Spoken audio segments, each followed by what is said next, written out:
Alrighty, we're back with this again. I think I've started every one of these videos with the term alrighty, and I'm fine with that.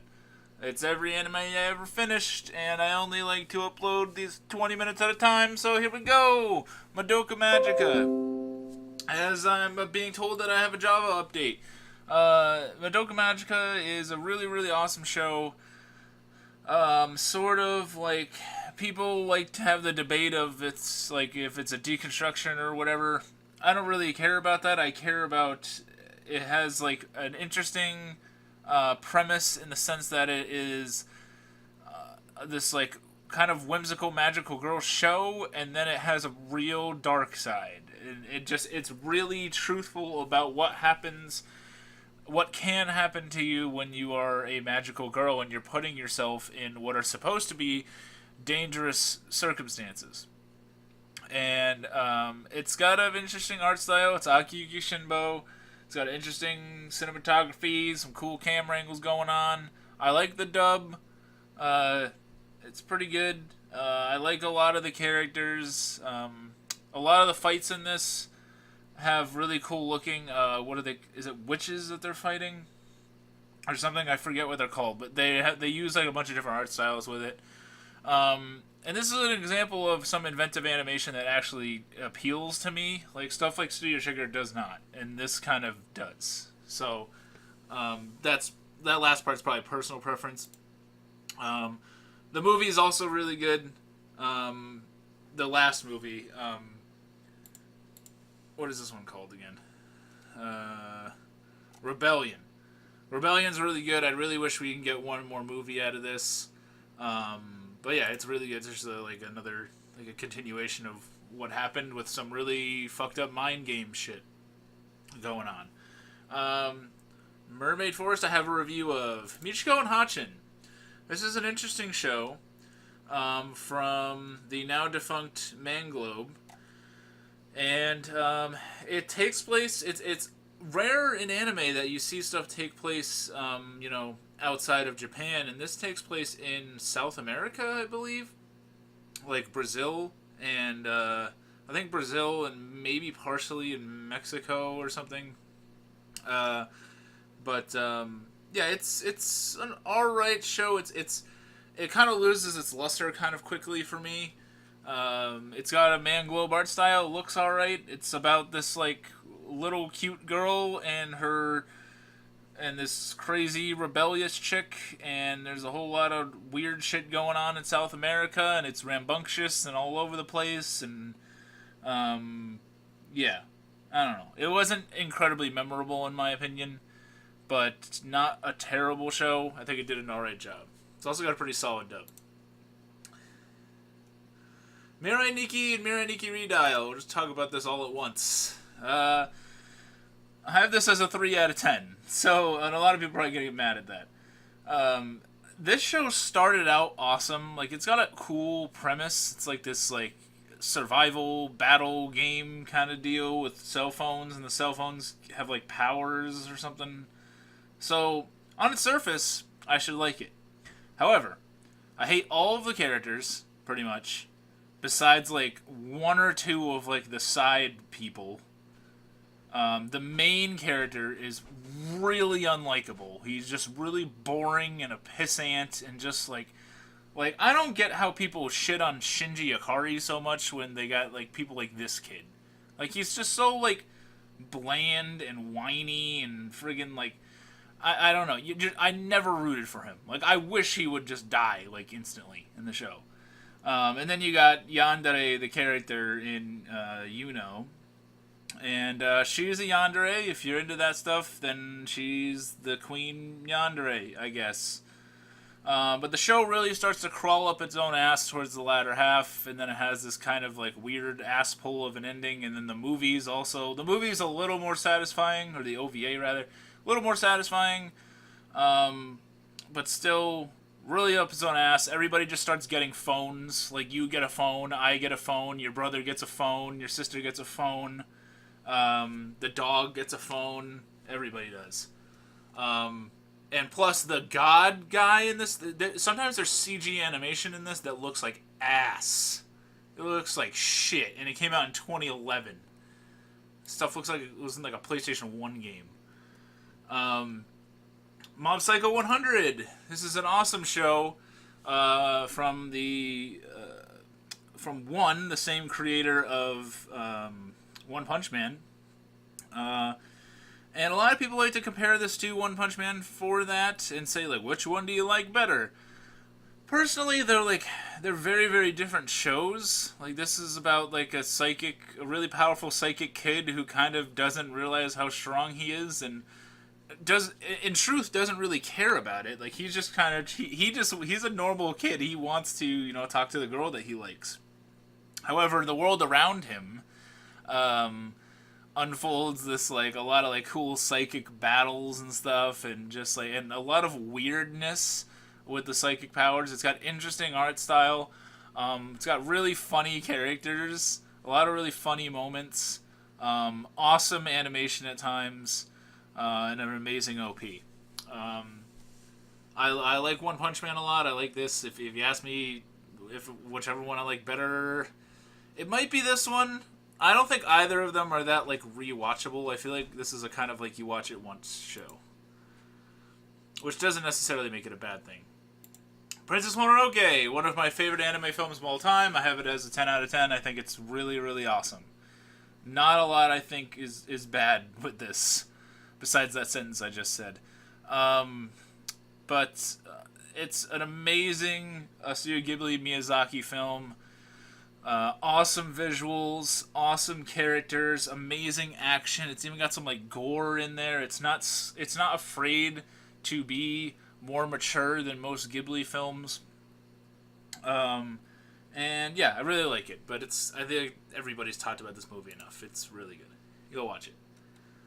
Monster I have a review of. Naruto. So Naruto, I'll talk about it quickly here. So I loved Naruto back in the day. I watched like all of the original one. I've even seen some of the movies. I've seen most of Shippuden, but then I stopped. I just really stopped caring. Everybody knows what Naruto is. I just stopped caring. I think it's an awesome show. I think it's really good if someone is like younger and sort of just getting into anime. I grew up watching Naruto. It helped me seek out other anime, and I'm being truthful about that. I'm very grateful to Naruto. I think it's a pillar in the anime community. However, it does have its flaws, and it's kind of the victim of like just being a shonen, even though it's just being what it is. But out of all the shonen, I would say Naruto's probably my favorite. It's cool. These are a bunch of Naruto movies.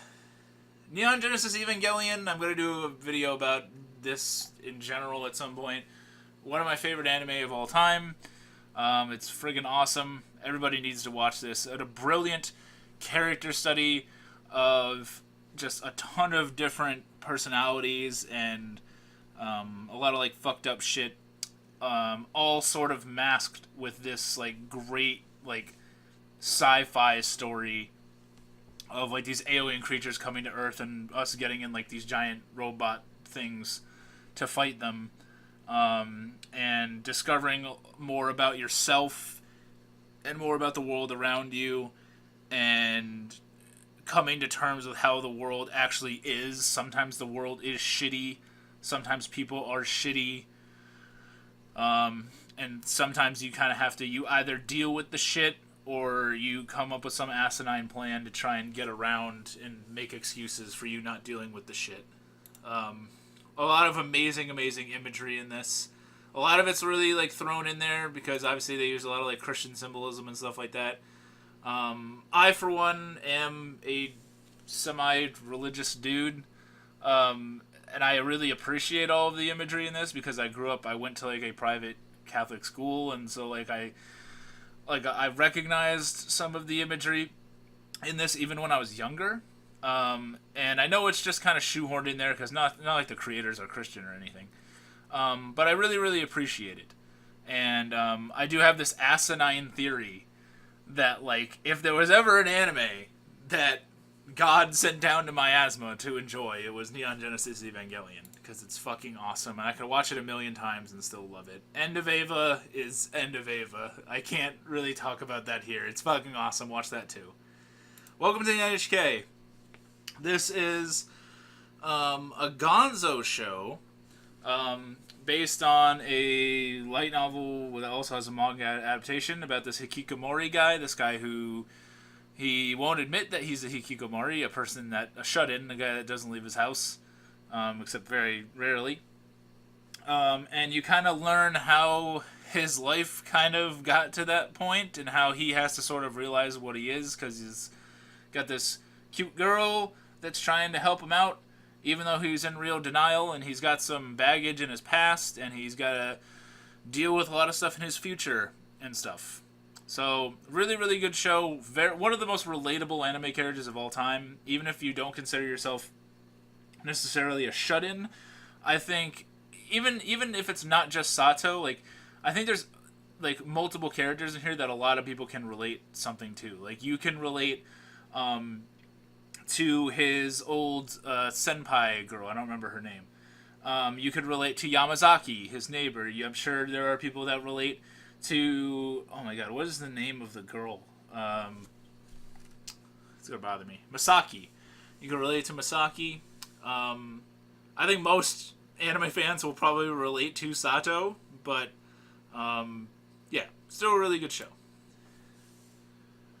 No Game, No Life. Speaking of not really good shows, this one has all over it because it's got a sort of interesting concept. If you like that sort of thing, it's a video game world. I'm not super into video games besides like a select few, and I have no real interest in joining a video game world, so I kind of miss the entire fantasy of this show. Aesthetically, it's weird looking but unique. It's got this like pinkish overtone to it. Not a whole lot of male characters in this. There's only like 2 in the entire series. So if you like a lot of shows with a lot of girls and unfortunately a lot of lollies, No Game No Life is for you.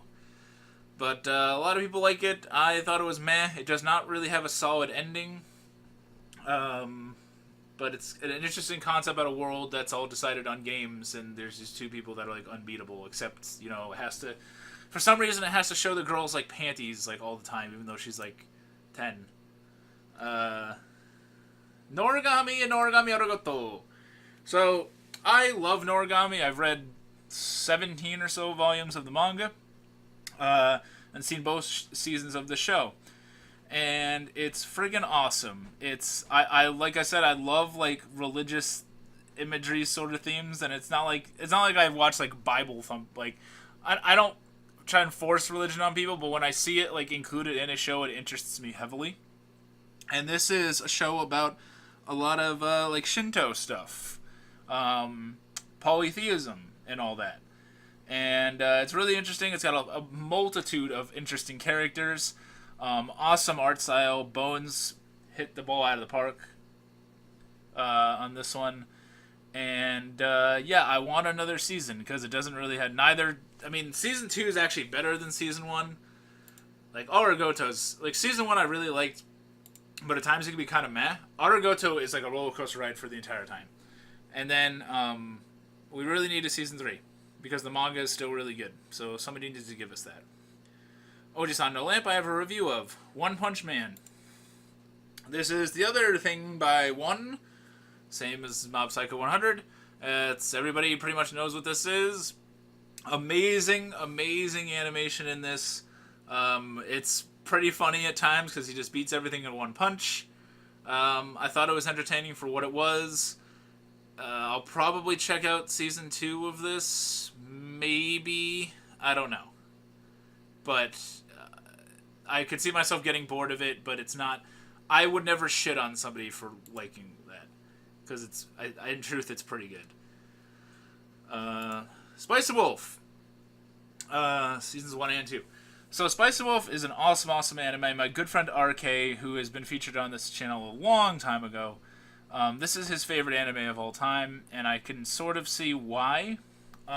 It's not my favorite. I don't even know if I would put it in my top 10, but it's still really good. It's unique. It's about economics alongside this, what you sort of really push to be, and you really ship this blooming romance that sort of doesn't really happen in the anime. Um, but it also has, similar to Steins Gate, amazing character interaction, amazing dialogue, awesome scenes just with one-on-one between Holo and what the hell's his name? Holo and Lawrence. Um, they got a really cool relationship, regardless of whatever was going on around them. Like, you could have put them in like almost any setting, and it would have been really awesome. And they're going on this like really long journey. The economic stuff kind of bores me, but it probably bored a lot of people. But that's just not my cup of tea. Still an awesome show. Perfect Blue, probably I'm gonna put this at a 10 because I have Mononoke as a 10, and I think that Perfect Blue I think is the best anime film maybe of all time. It is awesome. It's the first Satoshi Kon thing I've ever seen, and now I'm like scared to watch other stuff because I don't know, like, this was amazeballs. I don't know what everything else is gonna be like. Awesome movie. Really cool story about this like pop idol who's trying to like get out of the business, but sort of has to separate her own personality from her persona, and kind of makes you doubt. And then you got like the people that don't really see her for who she is. Like, she's an actual person. She's not just this person that's on TV. And so some people in the public don't accept that. She has to come to terms with becoming who she really is. And then there's this fucking creepy ass stalker guy. And yeah, it's really cool. I don't want to spoil too much of it. Just go watch Perfect Blue. I'm sure other people have told you to watch it before. You don't need me doing that. Phantom, Requiem for the Phantom. I had very high expectations going into this. It was pretty good at the beginning, and then really trailed off, especially towards the end, and I like hate almost everything in like the latter half of this show. It's like a very like boring, like calming yet boring shoot 'em up show where like these weird like syndicate of people like recruit it seems like random people, and then they're like, you have this ability to be really good at shooting guns, and people do for some reason, and they train them to be like hitmen. And there's like a love story in here, but everybody's really like deadpan, and I'm really over that kind of character. I feel like I would have liked the show a lot better when I was younger, but I saw it like a couple years ago, and it was a real letdown. I actually own this on DVD or Blu-ray or something. Pokemon. These are just like Pokemon movies. The last one we'll talk about here is Psycho-Pass. Psycho-Pass, I have it as a 7 out of 10, which I think a lot of people are going to think that is kind of low. I've only seen season 1, which people usually say is the better season. And I like it for what it is. It's different than a lot of anime out there. It's a step toward what I want. Like, I want like a Law and Order-esque, like, awesome like police anime. And this is a cool police working alongside former criminal anime. And it's more so like a